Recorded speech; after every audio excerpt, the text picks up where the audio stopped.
Hello guys, आज चाहिँ मैले सेलरोटी बनाउँदैछु है। मैले बुढोलाई खाजा के खाने बुढो भनेर सोधेको, सेलरोटी बनाऊ न खाम भन्नुभयो। अनि मैले सेलरोटीको लागि पिठो पनि रेडी भयो। अनि मैले प्यान बसालेँ एकछिनसम्म। अनि मलाई चाहिँ रोटी हाल्दाखेरि त्यो मरमसला राखेको डब्बा हुन्छ नि, हो त्योबाट हाल्न चाहिँ एकदमै सजिलो लाग्छ है।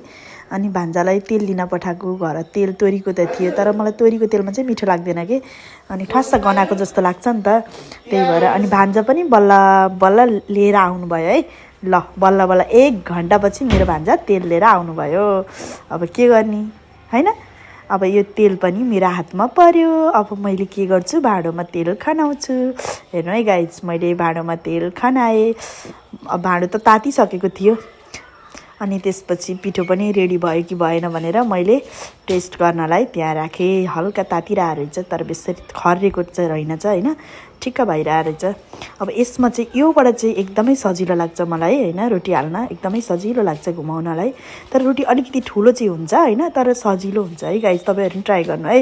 ले हेर्नु त कति राम्रो रोटी भयो। वाउ, हेर्नु त देख्दा नि खाम भएको छैन। वाउ, मेरो मुखमा त पानी आइसक्यो।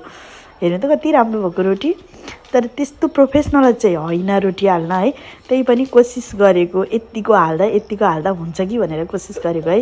वास्तवमा भन्यो नि, म बिहा गरेर आउँदा मलाई खाना बनाउन नै आउँथेन है। यो चाहिँ मेरो एकदमै रियालिटी हो है।